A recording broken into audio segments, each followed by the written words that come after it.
The ritual beneath Halloween.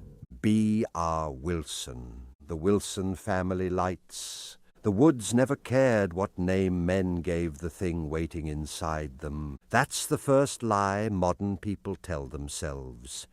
Sitting under LED porch lights glowing like surgical equipment, while algorithms whisper soft narcotics into their skulls. Through little black rectangles they worship harder than saints. They think monsters belong to old books, old movies. Cheap plastic masks hanging in spirit Halloween aisles, beside fog machines made in warehouses where nobody sees daylight. But the old rituals were never really about wolves. They were about hunger.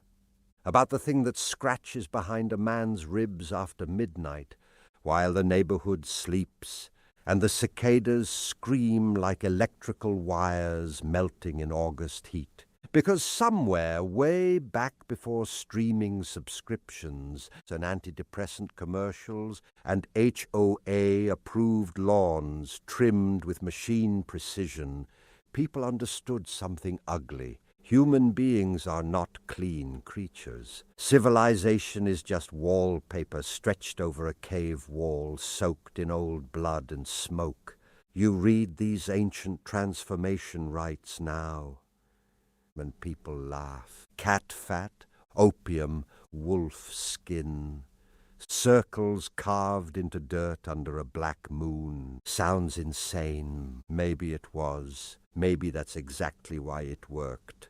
Not literally. Not Hollywood literally.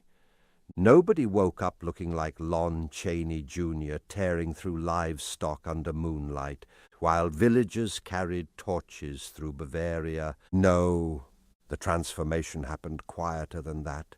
A man isolated himself from society, walked away from light, away from church bells, away from neighbors, away from rules. Then he stood inside a circle and invited darkness to answer him back. Christ, tell me that isn't half the internet now.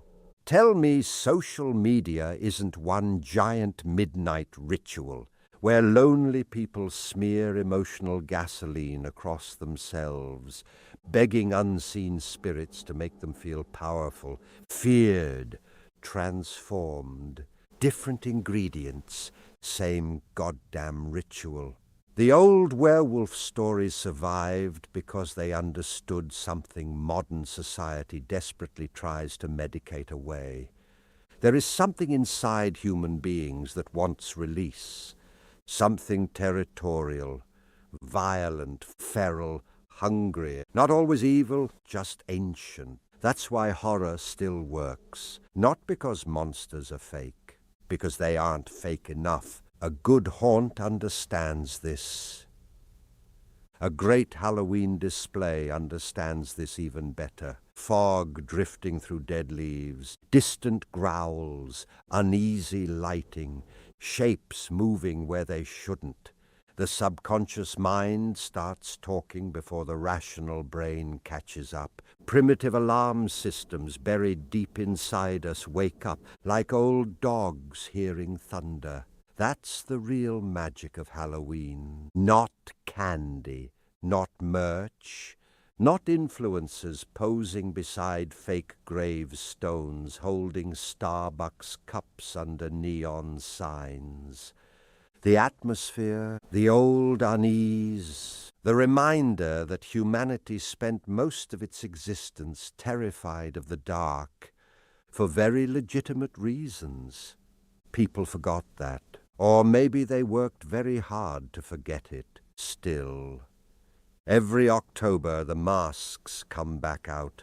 Wolves, vampires, witches, ghosts. The old archetypes drag themselves out of the dirt again because some buried part of humanity still recognizes them, still needs them, maybe always will, because deep down, beneath politics and technology and polished modern identity, people still hear something howling in the woods.